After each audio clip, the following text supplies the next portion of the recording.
picture because it goes through my emails, right? And I think we had 3 different emails that we set up with responsible day trading on YouTube, but it's redirecting now. I think, yes, and we are there. Okay. All right, let me pull this screen off over here so I can keep a little eye on the YouTube if I need to. All right. Because it goes through my emails. Oh, goodness. Right? All right, it's there. We're here. Hey, guys. Lovely to see you. Today it is me, Lindsay Duff, along with Dan Pearson. And we're going to talk about the market today. So, what else will we do? Talk about the weather, although it is super foggy outside today. Dan, are you muted? I don't know, am I? Oh, no, I hear you now. All right, so we're good. We are good to go, folks. All right, so let's go ahead and get started since it is already a little bit after 8 o'clock and we've got about 25 minutes until the market opens. All right, so a couple things that we want to talk about here. First is, excuse me, whenever if you are looking to, or if you are part of this class and you want to follow along with everything that we're doing, you're going to want to go over here to the Start Learning Now. When you go here, it's going to bring you to the free course. You will need to put in just a little bit of information, but you're going to get exactly what we're looking at, which as we're going through the course later on during the week. So if you guys want to follow along with that, if you're in the course, you're going to want to sign up right here to get started with that. Okay. So I know we're just doing the Monday market rundown, but a lot of you guys are also here following along in the course on Thursdays. And this Thursday, it's our last one in this series. So we're going to be going through the RDT MACDs at that point. So if you go here, download that, you'll be able to be a part of that. And then next week, we're going to start it. I think we're starting it in Spanish next week. But if you aren't exactly sure, we got the class schedule right here, guys. So you can just go over here, click on the live class schedule, and this is going to give you all of the information that we have for everything that we've got going on. So Thursday, we're going to be talking about, oh no, I'm sorry. Last Thursday, we were talking about the EMAs. Here is Dan and I today. This next Thursday is going to be the MACDs, and that's going to be with me. This week also, we have our trader meetup. So if you're in the Houston area, please come join us for these trader meetups. I mean, if you're just, if you want to drive down from Dallas, whatever, it's only a couple hours. Austin, only 2.5 hours away. Just pop on in, but stay the night because we're going to have some drinks on Thursday. So we do have two drink tickets for everybody that's 21 or over. And we will have some appetizers and things like that for the local Houston area trader meetup, which is going to be at Christian's Tailgate on Kirby. But Saturday, we're going to take it down just a little bit more low key and we're going to have a coffee meetup. So, and guys, it doesn't matter what you trade. If you have friends in the area, anything like that, have them come join us. We just want people to get out, meet other people, and not have to, we know that trading is a very lonely business and not be just kind of stuck in your house by yourself all day. If you want to see the rest of the schedule here, you can see when we've got the Spanish class starting, or the live market analysis starting on Monday. And then you can see next month's schedule. Jason and I will be doing a live market analysis on Friday. And then Dan, you're back in next Monday with Cesar doing what him and I are doing right now. It says Tuesday the 19th instead of Tuesday the 20th. It sure does. I don't know if you see that, Ange, but just but we're here. We're here today, right? So maybe people showed up yesterday. That might be why I was confused. Maybe, yeah. Either way, we're here today. Thanks for that sharp eye, Tim. I know we've got some more going on because next month we're going to also be doing those classes that I was just talking about in Spanish. So we're going to have them go through in Spanish section 1 and section 2. but we're also doing it in English. And we're kind of trying to switch up the days a little bit so that, people need to come in on a weekend for that. We can do that as well. So we'll be doing section 1 and 2. I'm not sure who's leading that one, but Saturday, March 9th. And then we'll be continuing on from there. All right. So let's get this party started. Guys, if you go here, if you come into responsible day trading and you head on over to news, we're going to go to market news and we're going to see what's going on this week. Also, guys, feel free to join our Discord. We'd love to have you there. I am not the most tech savvy, although I'm trying to be more of a participant there. Check my emails a little bit more than that, but okay. So, Dan, you want to give a rundown on the news here? Yeah, so obviously, guys, yesterday we had bank holiday. So if any of you were watching the market yesterday, it was extremely slow for that reason. Tomorrow we've got some FOMC. So usually with FOMC, we can expect very high volatility. Obviously, that's indicated here by the little bull indicators. We've set it on a filter so that we only see the high volatility news events. And on Thursday, you can see we've got a lot of news going on. So we can expect a lot of volatility, especially with the crude oil inventories and existing home sales. Obviously, dependent on what time you trade. So just keep in mind the time zones you're in and make sure when you're checking the website that it is in your current time zone. Yes. I also in my opinion, I would expect Friday to be kind of slow because of having FOMC, no news on Friday, all this going on Thursday. I mean, like an hour before the market opens, all the way up to an hour and a half after it opens. So there's just a lot of activity happening that day. And, like with FOMC, I tend to just kind of gauge it. Sometimes it is like flying off the handle for FOMC, and sometimes it's just crawling. So, I just try and tend to gauge what's happening there. And Dan, it looks like, the short that you were talking about earlier is doing Mm, its thing. All yeah, right, so let's head on over to the market and let's talk a little bit about what we got going on here. Uh, Perfect. a lot of Okay. lines, Huh? a lot of lines. A lot of lines. Yeah. Well, yeah, of course there's going to be because, this is the Hmm. daily chart, right? So they're going to look like there's a ton of lines close together. If I could just put like on the daily chart the lines Yeah. and then have these show up on all the other ones, I would do that. But, it doesn't allow us. It's either all or nothing. It's either Yeah. all or one chart. So, and I want them to be in the same place. So whenever I put them up, all these lines, just what we were talking about in case you're newer to um Ninja Trade or anything like that. We have these lines set so they will carry on over to all the other charts. Can't even click on one of them. Sorry, That makes I me just a little clicked on this one. nervous. It was like slowing down. So you can click on here and put it on all charts. And my drawing tools only copy to the others aside from the day. How'd you do that? How'd you do that, Tim? Because I would love that. Because then I could just have like the major pivots on I mean, yes and no, I do like that, but at the same time, I want to have them in the same place, but also in the same breath. What is it we say? It's areas, not exact numbers, right? So being in the same area is fine. I feel like these just showed up. Not Yeah, all it of them doesn't. were there a second ago. That's very strange.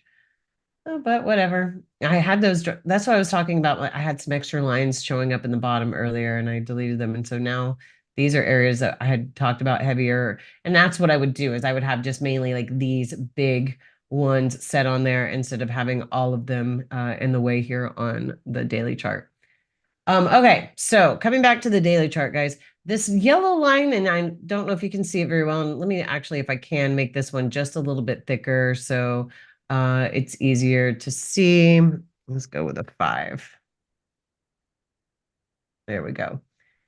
All right, so this was our all-time high back in March, or I'm sorry, December of 2021. It was our all-time high, and we have exceeded it. not by a lot, but we have exceeded it. And I'm also even looking at, the way the MACDs, even though we got back below, which does reset things, in my opinion, if we're getting back below and changing our direction to the downside. Once we move back to the upside, I don't typically use the MACDs from back there. I use them from wherever we start in the area here. And once we cross back over, well, and we got back below here. So I guess we do have a little bit of divergence going on between all of these pivots. But I was just trying to look and see where we were in comparison to here. Really, in comparison to where the MACDs are laying in on the chart here, is I would like to see them pull back a little bit more to kind of reset those MACDs. So what I look for is for them to pull back into towards the zero line. So it gives them more room to run. All right. Price can run up forever and ever and ever and never have to pull back in order to give us space. But you can see here on the MACDs, the highest that we have been is around this 100 area. And we're not, well, I guess we've pulled back about the 50%. So it's just more about having the idea of we've got room to run on those MACDs, and we will see it pull back a lot of times to kind of reset it before it moves up. All right, so what we are looking at here is we did have divergence. It did pull this back, and it was a significant pullback. I'm sure a lot of people were buzzing, buzzing, buzzing, saying, oh my goodness, we're shifting the entire trend of the market with this big move to the downside. It was just a big move to the downside. It was just a big pullback.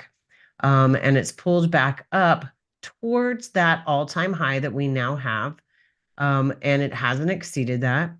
MACDs are working to break this bottom Bollinger Band. I'd really want to see them make a clean break of it and even see the second BB really pull away. I'm going to firmly believe that this is going down.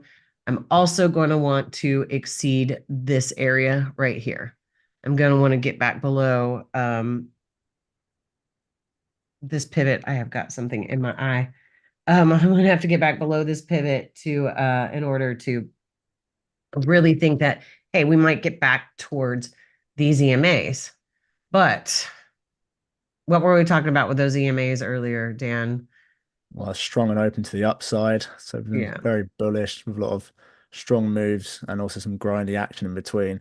But we've also got a big area to travel back to those EMAs if we do pick up Yeah. strength, going with that divergence to the downside, Yeah. especially if those BBs start to pick up pace and cross that bottom band. Yeah. And I highlighted the top band so you can see it just a little bit clearer here. Um, we if we're going to expect the market to actually shift back to the downside, we're not only going to need to make it through this area, like we see here, we're going to need to get back below both EMAs and back below the zero line. Until then, in my opinion, they're all just pullbacks to continue up. And pullbacks are significant. Pullbacks give us tradable opportunities.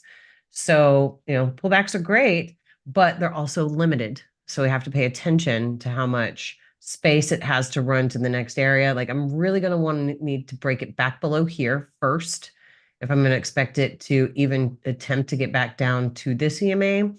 And then I'm going to need to see it to break below these areas to get back below here. And if I'm really, really, really thinking that we're going to shift the direction of the market, it's got a lot of work to do and it's got to get back below here. If I'm expecting it to move back, have a long-term transition to the downside. Okay, so that's the daily chart. Let's go ahead and move on. I love when it does this. Not really. I think it's just my screens. Okay, so let's move on into the 28,657.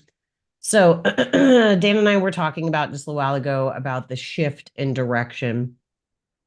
And it is trying to shift direction to the downside here, but it has not quite made it. And let me explain why. So for me to have a shift of direction to the downside, I'm going to need to see it break below the zero line, which it has done here, and not only break below the EMAs, but to have your first bar pull away, which we have right here. Let me make this a little bigger so you can see that a little bit better. Here's our first bar that's pulled away from the EMAs. In order to break back, in order to shift that direction to the downside, I need a bar that doesn't only close beyond here, but starts to pull away from that. So I need to see a close back below this area or this close. And we'd really like to see it really pulling away back below there in order to shift the direction down. And we haven't seen that yet. So like right in here, we got back below the EMAs, back below the zero line. Here's our first bar that pulled away back below the EMAs. Here's our first close below that bar that pulled away. So that tells me that the direction had shifted to the downside at that point. That's okay, Tim. He says almost 2-year-old decided to push the power button on the laptop. That's always fun. Okay, so here's another thing with this down here.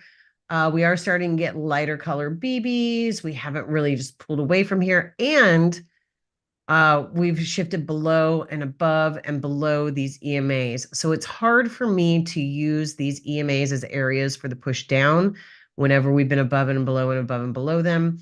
And we're looking more or less from the extremes to go in that opposite direction. But this is also the 28,657. So in this one bar, we could have tons of moves happening on our smaller tick charts. Do you have anything else you would like to oh, I was sorry, I see just your show global objects. Okay.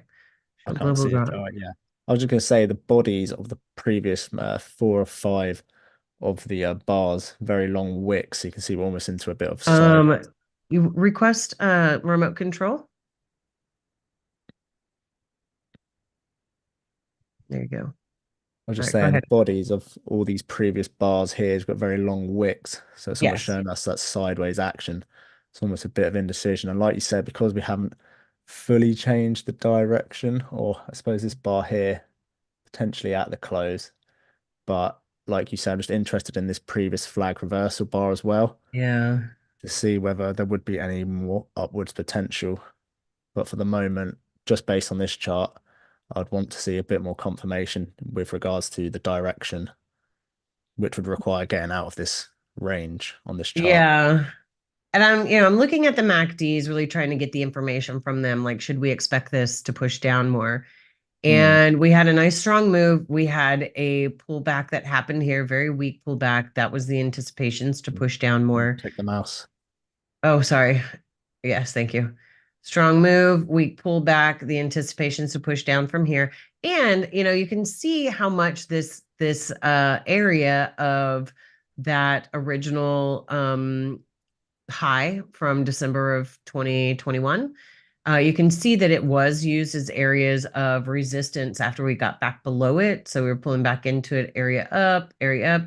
We pulled back into it here and here with the MACD showing strength down.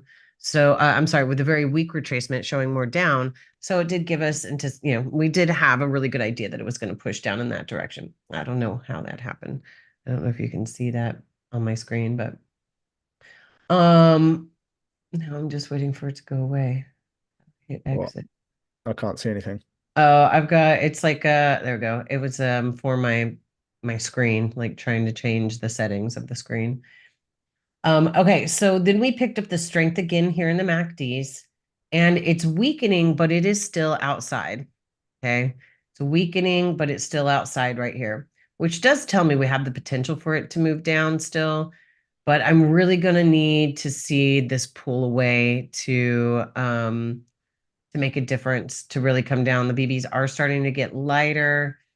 Can it pull inside? It can, but it's still outside. So it has a potential to pull down a little bit further.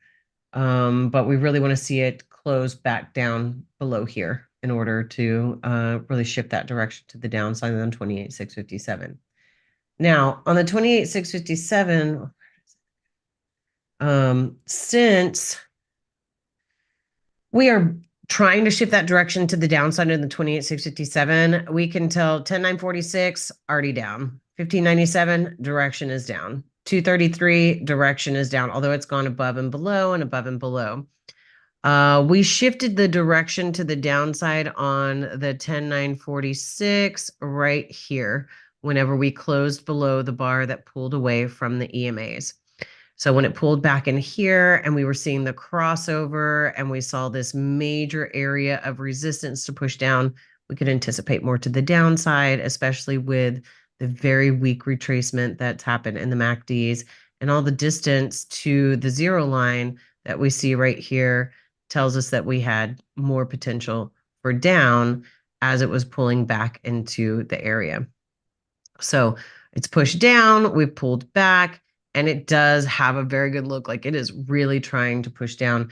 Dan and I were talking about this little area right here, and he was asking if I was anticipating a short. And at that moment, I actually wasn't, because we were looking at these BBs rolling off to the upside here.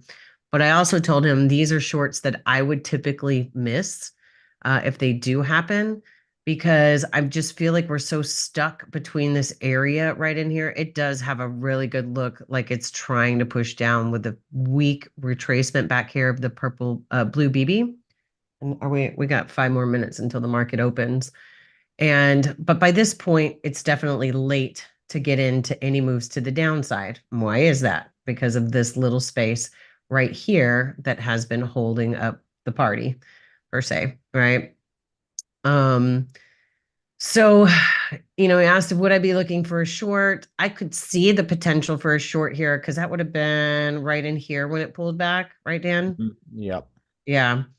And whenever that happens, yeah, I can see it pull back into the EMAs. But I typically like to see a little bit more confirmation in the MACDs that it's going to go that way. And I'm not getting that. It's trying to give that to me. It is still outside of the Bollinger Bands here. It is very weakly outside of the Bollinger Bands here. So it's just struggling to push past that area. And part of that may be also because, we have 5 minutes till open and they're trying to kind of make the decision of what we're doing there.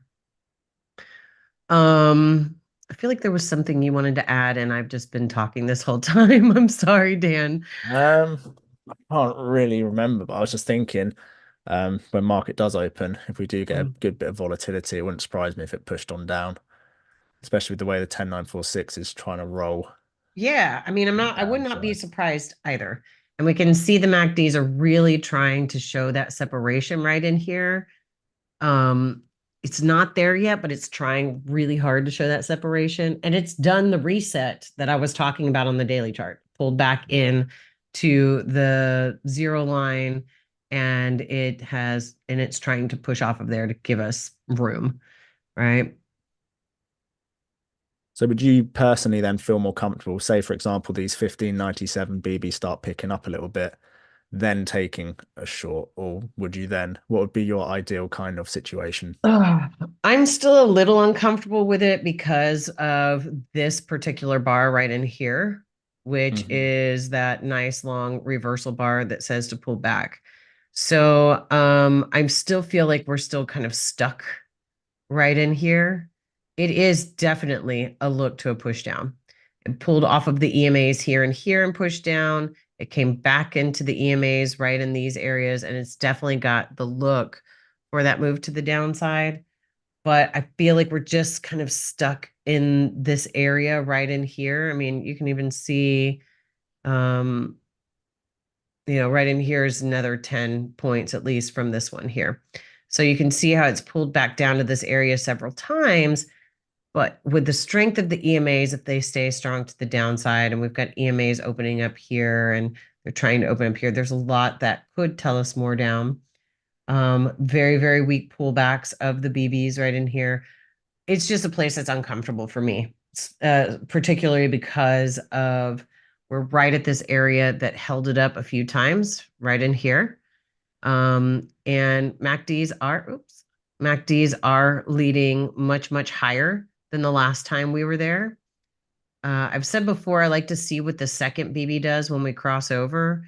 And the second BB has crossed over here, but it's not strength to me. That's actually kind of weakness. It's trying to pick up the strength. We're trying to see those BBs separate and pull apart. but it hasn't broken through here. It hasn't broken through here. I'm going to need it to kind of convince me at that point. So to me, this is kind of like, I don't know the best way to put it. It's just, it's not selling me on it too much yet. And then by the time it's going to, which is like, it looks like it's trying to right now, what do we have in the way? I've got this area still in my way right here. I'm still sitting not far off from this area. So it's like, it's almost like it's trying to convince me, trying to convince me. And it does give these little pullbacks into this area, which could definitely give us the move to the downside. But I'm at a watch and wait personally. And I'm Hopefully we usually at a watch and wait as the market is starting in the morning too, because a lot of times it'll take off in one direction, like right before it opens and then shifts pretty quickly. the environment's looking a bit more promising than it has been the past 2 weeks on a It's Monday. been so slow. So hopefully we'll get some good action in here. Yeah. So can you see what's happening right now? We're Yeah. getting a little tiny reversal bar. The MACDs have been very, very weak coming down. They're leading higher than before. And I know this is something like that has and probably part of the reason that I don't take these anymore, even if it had gone down and pushed down with strength, I'd have been like, well, so be it. Is I got run over by it so many times, you know? I'm like trying to make this area work for me as it pulls back into these and just kind of overlooking what other things are happening. Like, yeah, the MACDs are purple and outside, but they are so weak in purple and outside. And this area is held several times. Like, is this going to be the one that pushes us down? That we got something that looks like a reversal bar in the 233.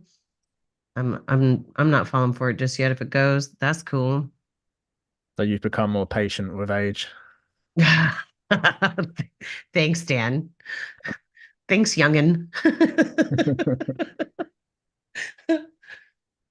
uh. I consider Dan like my adopted son over here. We call him Dan Duff. All Right, right. Huh? let's mark it open. So let's see what happens. Did it open just now? Oh yeah, it's just now opened. Okay. So it pulled back into the area. It's trying to give us reversal bars again. It hasn't crossed that bottom Bollinger Band again. It hasn't crossed the top either. Ooh.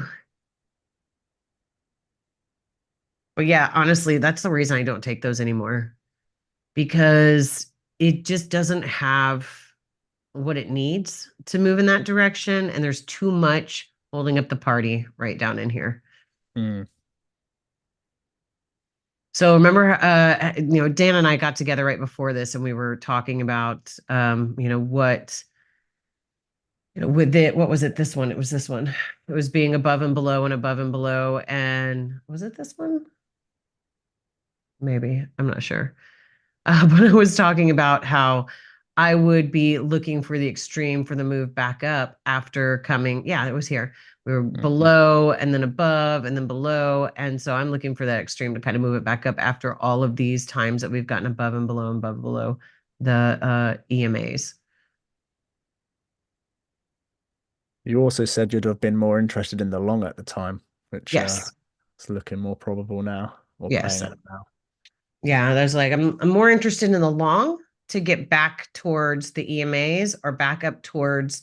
That's right. We were talking about because I said it may only look like 10 point or it doesn't look like much here, but it is 10 points to get us back around where this area is, which is where I would be anticipating to make it to is back up around what we have here. And then the next spot is up around the EMAs.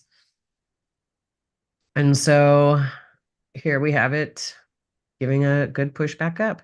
So are we going to oh, did we say we had news today? I don't There believe was so. news this morning. I think I'm sorry, I cannot recall. We looked at it twice. Let me look at that again really quick, just so we see, because I mean that looks like some sort of I news. think it was tomorrow. Is it tomorrow? Well, Yeah, I believe so. tomorrow Yes, tomorrow's FOMC. So there was nothing today because that's just kind of the open of the day. And then it turns into molasses after that. But you can see that's where I was anticipating and looking for more of the longs because this was just so weak coming down. If we want to see strength coming down, we want to see it look more something like this in order to anticipate. I mean, that's extreme strength. But these are just so bunched together. And also, just a little lesson for that. If you have your MACDs or you have your price spread out like this, number one, you're not going to be able to see what was happening before, even though we have, this here. It's still going to be a little bit of a skewed view because actually you're seeing exactly what's happening right here in this little area. But you're also going to have a skewed view of your MACDs. Everything's going to look like strength. It's going to look like they have distance between them and it's really moving. But if we pull them kind of closer together, so we're not putting so much emphasis on each bar, we're not putting so much emphasis on each BB, you can see these are what we consider weak, which means that they're really bunched together. And these are not strong to the upside. These are actually kind of weak. Now, our 10946 is attempting to show us strength to the upside by pulling outside of the Bollinger Bands here. Since the dynamic has shifted a little bit on the market, I also have shifted the way I look at those MACDs just a little bit. I mean, I have so got something in my eye, but I'll figure it out in a minute. Um, I want to see that second BB now. It used to be that first BB. Remember, Dan, a Yeah. couple of years ago, we talked about that first BB that popped, and I would be really into that first BB. But as time has gone by, I have to look at what that second BB is doing also. And that's one of the things about what we do here is we still have to be aware of shifts in the market. So we have to shift our view also, right? So what used to work with one BB crossing, now I need to see that second BB and see what it has to tell me too. Is that one going to cut in really, really quick and change? Or are we going to see it pop up? Ooh, look at that popping up. So our first target would, if we were taking this long trade, would have been right in this area. I mean, obviously we have a target right here, and um, I would not disagree with anybody who decided to get out at that point. But one of the beautiful things that we do is when we get into these trades, say we did get in back here and our risk was right behind here, we're moving up our risk to lock in some profits as that's happening, or you're taking an exit whenever you see the potential for it to change. So,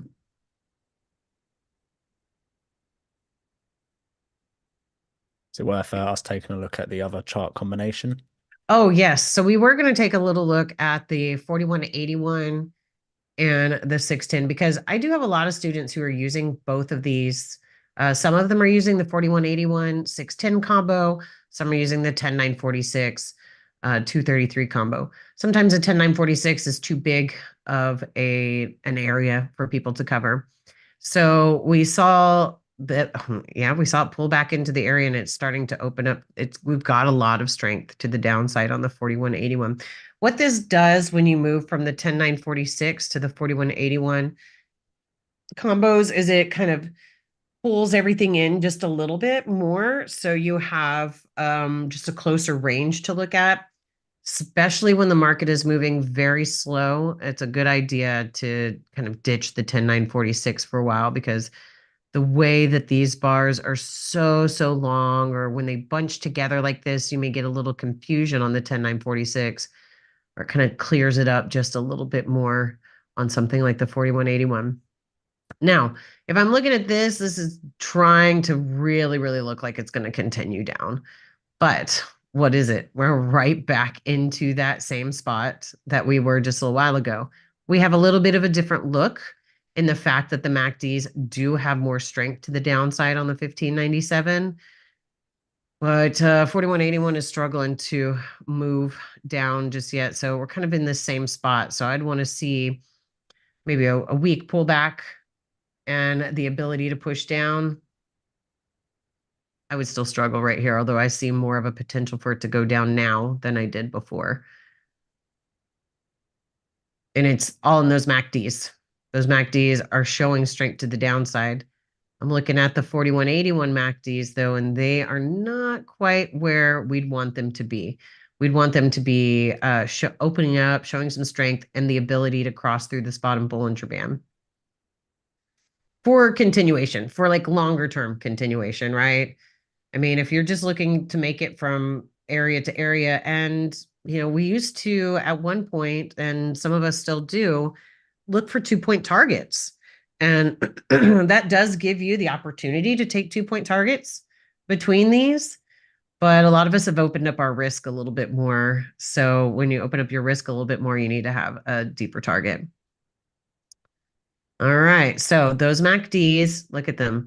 Lots of strength to the downside. I personally would not have felt comfortable taking this trade in this move to the downside simply because it's right back into these areas, but could definitely see more of a potential for it to move down with the way that we had that little bit of a pullback here. The MACDs finally had some strength to the downside here. I mean, this is what the MACDs looked like before. This was probably one of the ones that would have tried to convince me here, but they're weak and barely moving outside here. Look at the strength as we're pulling back in there.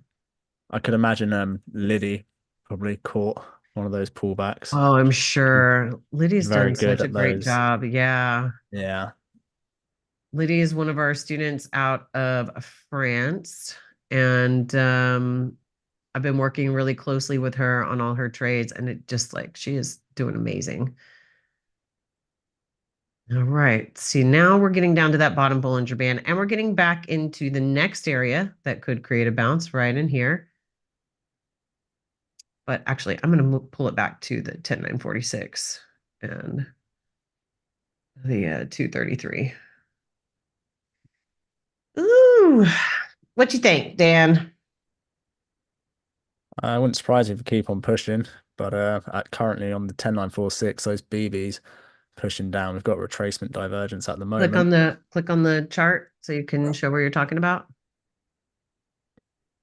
Let Oh, me take a step again. So there you I'm go. just looking. Oh, can you see it? Yep. Well, I was looking here at the weakness, but we're picking up now. So we do have some strength with strong bars, so we could just carry on pushing through. Yeah. Potential for divergence at the moment, but pretty much equaled now. Very white, but the strength I'd still be looking at the lowest pivot on the here. 1597. Yeah. Okay. But just the way price has been strong with attributes of grindy, it wouldn't surprise me if we do just keep on pushing. What's the 17 28 657 looking like? Well, oh yeah. That one Yeah. is really what is this? So Okay. yeah, from the look of that, it wouldn't surprise if we push on down to that support level you've got drawn out there. The next one at like around 4980. That I one. don't know how much lower it is, but yeah, wouldn't Okay. surprise me just where those Which is previous 11 points. That's plenty yeah. to have some opportunities. There's all these pullbacks that have happened here on the 233. Those would have been a little difficult for me to catch as well because they're not quite pulling into the EMAs just yet. But with the strength of the MACDs down here, it would tell us that it had a good potential to go down there. It would have been these, that when you let the 233 or let the smallest chart run you, you get a little Mm. nervous by these pivots instead of paying attention to what's happening with the strength here. Um, Yeah, a lot of mm, the time I would get run over trying to take the divergence to the long side without to the waiting for upside, yeah, without waiting for like an impulse of what's happening now to yeah, kind of give us a bit more confidence in that there will be a yeah. better chance of it going long. But of course, because of the strength of the overall of the current move that's happening, we could just keep on pushing down. Ooh, Cesar says he just finished his I day with that knew it. short plus three and a half points. I was Can literally about to say, I reckon you put Cesar. screenshots of it in here? If not, you can send it on WhatsApp and I'll bring it up really quick and we'll just take a little peek see at it. I was literally about to say, I'm just going to call it. It's going to be on one of these. It's going to be on one of these flag reversal bars in here That Cesar took with a breakout. That's what I'm guessing. one tick away from his second target. Yeah, Cesar was one of our scholarship students also. And man, you've been doing really good. I've been really proud of you. So There are some, oh man. So this would be the point where a lot of people would be like, oh man, I missed this whole move to the downside. Let me try and get Click in mouse. anywhere Yeah. right in here. And now we're, it's kind of changed just a little bit. I'm going to expect it to pull back at least one more time with this way the MACDs are behaving here. We're already at the bottom and they're leading a little bit higher, but are we going to break through on the 10946? I don't know. So a lot of the things I used to do, I would pass up on the opportunities as we are smoking to the downside over here. I would pass up on these opportunities and wait for us to get back inside because that's where I'd feel more comfortable. But a lot of the time, where you feel more comfortable, it's not necessarily the highest probability trade. So being aware of that is something that I've had to do personally. So recently, I've been trying to get better at getting into trades when we are in the midst of all of the strength as opposed to waiting for the pullback in here, which isn't necessarily the wrong thing to do, but a Yeah. lot of the time it can be a lot higher probability when you're going with the initial strength. Yes. I agree. And especially because, one of the harder things for me, and we were talking about it back in here, is we're right into that area of support again, right? Right into where we ended last.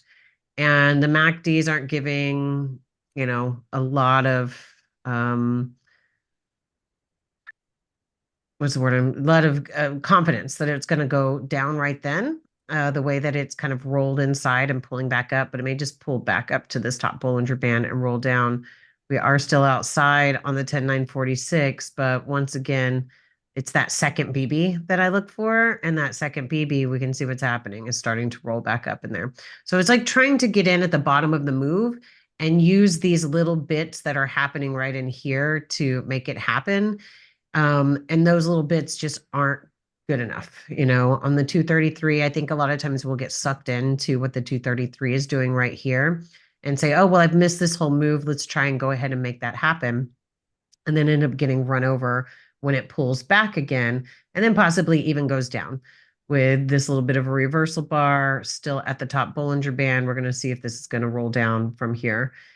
And so a lot of people will miss that first move, look for the next one, but it doesn't have a lot of, to me, it doesn't have a lot of confirmation that it's going to keep going at this exact point. Like we may see a deeper pullback. It's that, like right there, we're crossing that top Bollinger Band. It's trying to pick up the strength there. Oh, it's really like, it's one of those I'd be fighting myself. Like, okay, just wait for a little bit more confirmation, Lindsay. Wait for a little bit more confirmation.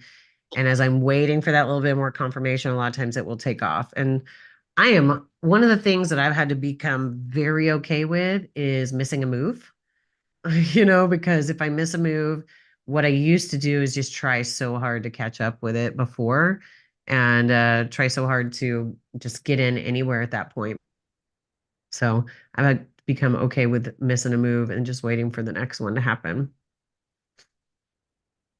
I find it saves me a lot more than because I used to just try and get in anywhere, right? And be like dominoes, get in where you fit in, you know. But Bit of that high hill kind of look that we keep talking about. Dennison says, Lindsay, when we have a near crossover, can we enter before or we have to wait for the crossover to create? I think you're talking about at the EMAs crossing over. Um, I mean, if we're being real, you can take a trade when you're above the EMAs and you're expecting them to cross over to the downside or vice versa. So waiting for the crossover isn't the only thing that you want to wait for. You want to wait also for, are my MACDs in tune with that move? And is my price in tune with that move also? Am I showing strong moves going against it or anything like that? So it's more about waiting for that particular area to pull back and take the trade. So sometimes you can see even right in here is an area, Denison. And Denison is also one of our students here. You can see how this pulls back, but it's not crossed over. And there were signs that you could take this to the downside, especially with the way the MACDs were showing a ton of strength to the downside. So, and then, excuse me, and then when it pulls back in here, we're seeing the potential for the crossover as it's pinching closer and closer. And we saw a lot of distance to the zero line, which gave us more of confirmation that it was going down, especially with that this yellow line right here was our all-time high from back in December of 2021. So there's a lot of things lining up there to move it to the downside. For here and for here. Distance to the zero line, strength of the MACDs, the way the price is pulling back in those areas, and having also multiple time frame areas or multiple areas of resistance to create the bounce to the downside. Does that make sense, Dennison? Okay. And I'm hoping that covers what your question was. So what would you want to see, Lindsay, for you to be comfortable taking a short? Would you be waiting for it to pull back to the 1597 EMAs whilst the MACD sort themselves out, or Yes and no. I mean, like if I wait too long sometimes, and I'm going to wait forever. I was seeing a little bit of potential right in here for the short, but the MACDs are still outside of the Bollinger Bands. Um, this does look like it's got great potential for short, but I want to see these at least start to slow and have the potential to roll. And I Mm. also like to make sure I have distance to run to the area. The last area that we had that held up was right in here, right? So we've got a price area of, an area of support holding right in here, but we have definitely what looks like could be potential to the downside. This one would definitely be tempting me the way it is here, Mhm. but MACD's just still, they're weak to the upside, but they're still outside. They're still blue. We have a weak roll to the upside here. So like I said, I like to have room to run to the next area. And I feel like it's a struggle right now, like what almost like we need to pull back a little bit further for it to give me a comfortable space to move to the downside. But that doesn't have to happen, right? Mhm. What about you? What would you be looking for? So usually when I find that when the market sentiment picks up really strong, when it does these pullbacks, I used to try and get in, like we said earlier, on these ones, Yes. just where you're kind of in the middle. And So get run usually, like you over. said, yeah, I would wait for this to pull back a bit slightly higher, get Uh-huh. more of a roll, and that often Yep. happens with the divergence. But when we do have such a strong impulse, occasionally it can just happen from the normal retracement divergence. So, but for me personally, I'll be waiting for it to pull back just a little bit higher, waiting for a bit of that drama, and then That's taking what, a retrace, that's what then I like to taking say. I'm like, bring the drama. and then taking it off a retracement divergence or a divergence on the 233. Yeah. But I mean, I could just miss it. It could just go from where it is, but that's what I'd feel comfortable, just getting a bit higher up, letting Yeah. the MACDs sort themselves out just a little bit more. I 100% agree. I mean, like I see reasons for it to go down. I saw this pullback right in here, the way the weakness is here. I do see reasons for this to go down, but it's really, really tough for me with the MACDs being a little bit out of whack for that. They are below the zero line, which says more down here. But for all this movement that we've already seen trying to go to the downside here, this is all we've seen in the MACDs. And there's been plenty of opportunities to the downside. It's what I'm comfortable with and what someone else may be comfortable with taking. Where's Cesar? Cesar, did you send that picture? He's probably in another trade. Probably. Yeah. I'm gonna go and see if he sent it on.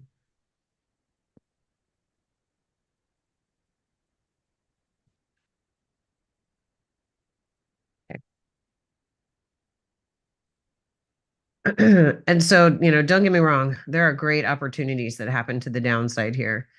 But some days my brain is in it to take it, and some days they're not. So, would I have taken this short had we not been talking? There's a possibility, but probably not. Um, I just like to have a little bit more. I don't know. I could see how weak this was moving to the downside here, and that holds me back a bit. But that's, one of the things that I love about what we do is that just because I wouldn't take a trade doesn't mean that, you, Dan, wouldn't, or Cesar wouldn't, or Davis wouldn't, that you'd see the opportunity and be able to, get out as soon as it's telling you, which would be as we were reaching that bottom Bollinger Band, right? Flag reversal bar, reaching the bottom Bollinger Band, breaking to the upside here in the MACDs, very, very weak movement on the 10,946. So that tells you to go ahead and exit the trade. Now, someone like Liddy, she is definitely moving like her risk along. And she waits for some bigger pullbacks that would make me very uncomfortable, but it does have her hold for a lot longer in the trade.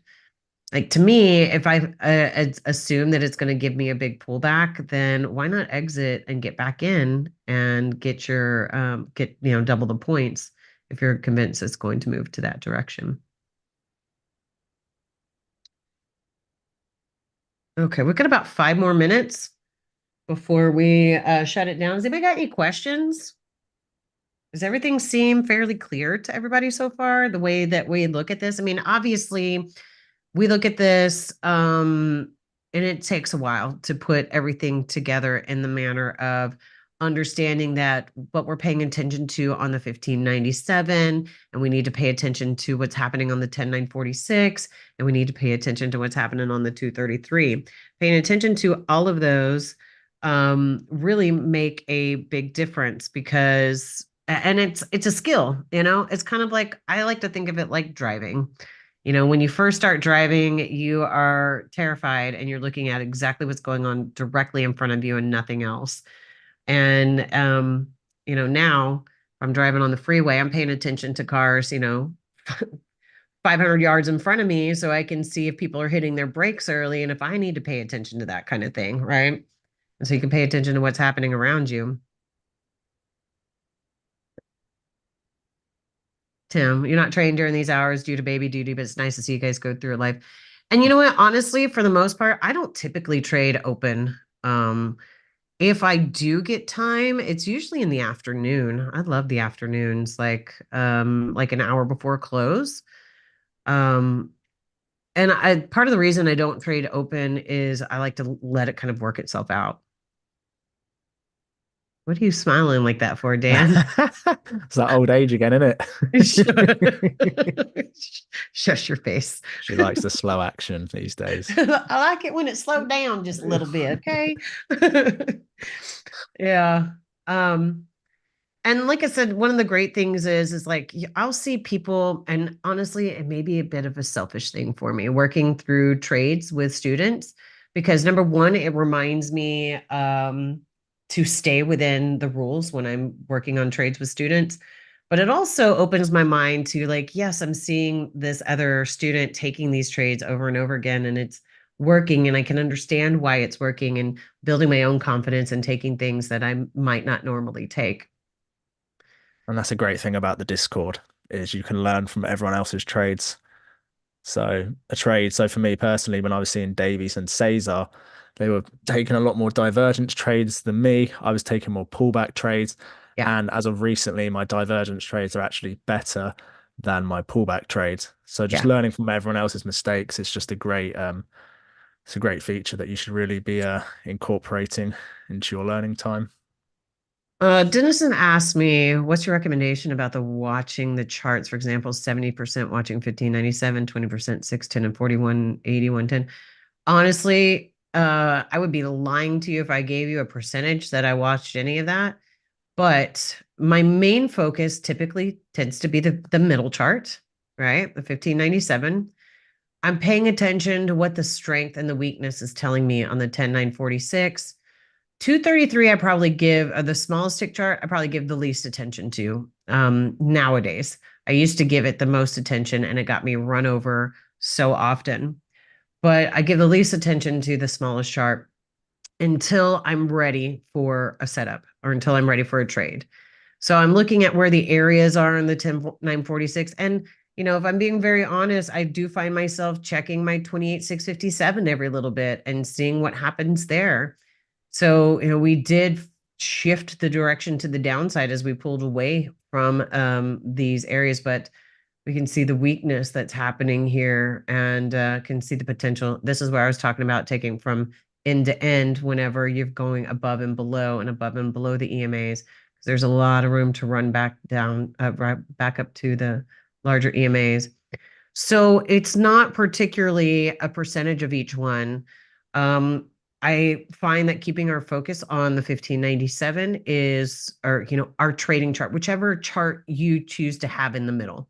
Because there's even one that I do where I've got the 1597 here, and it's got to be moving really slow, and the 610 here, and the 233. So at that point, I'd be keeping my attention mostly on the 610, whatever chart is in the middle, right?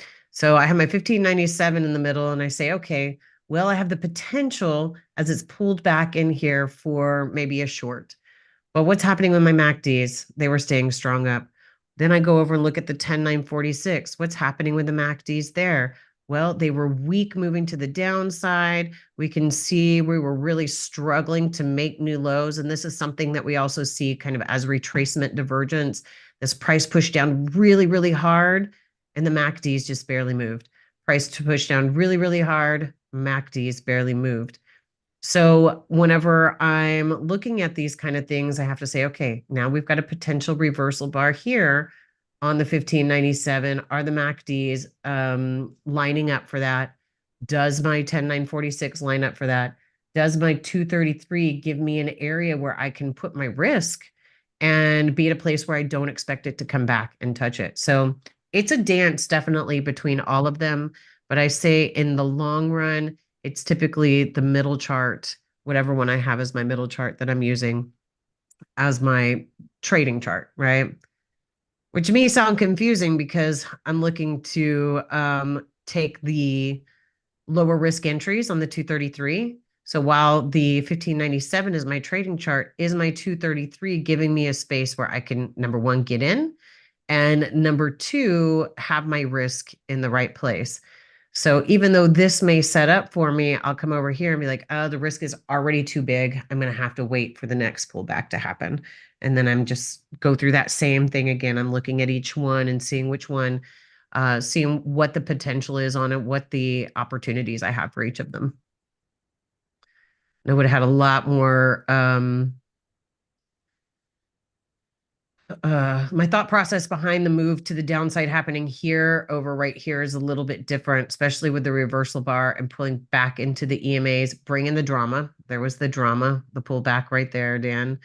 I say bring the drama, guys, because I think about what happens here is we're trying to get in, trying to get in, trying to get in, and there's nothing, like it's just kind of the same thing happening over and over again. And you're just kind of hoping that you're going to get in the right place. And a lot of Mm. times what happens is it's a very dramatic move. We saw a dramatic move back up towards the EMAs, which gave an opportunity to take that trade to the downside. On that point, actually, when I've been studying my charts recently, I've been seeing a lot of the time, in particularly when you do get this grindy action, Uh-huh. that pull away. I know Lindsay, we Yeah. speak about a lot. Getting that sharp pull away can often Yep. be, it's kind of can be scary thinking, oh, okay, I'm interested in the short now. But then obviously you have the divergence, but it's just kind Yeah. of pulling away from that grindy action, setting you up with that reversal bar to then take the short. Yeah. So that's the drama, that's the bring the drama and set you up for that short at that point because it finally did enough away from all this junk that was happening, and it gave you that reversal bar potential right there and told you that it had the opportunity to move down more. I'm still like skeptical of how far this will go down, and that's a me problem, because it does give opportunities. And the same thing is happening over and over again here, where it's just very weakly pulling away, but it does give a big enough move to pull away and actually give opportunities. So I'll tell you one thing though. Something that I figured out is I would rather miss a move than get into one that's going to make me like question my abilities later. So I'll take a missed move any day of the week because guess what? There's going to be more. All right. Dennison, very good questions today, also, by the way. Tim, I'm gonna look into that. If you would like shoot that to me in an email, show global draw objects. I'll check it out. You know what? I can download that picture. Perfect. I'm gonna save that. All right.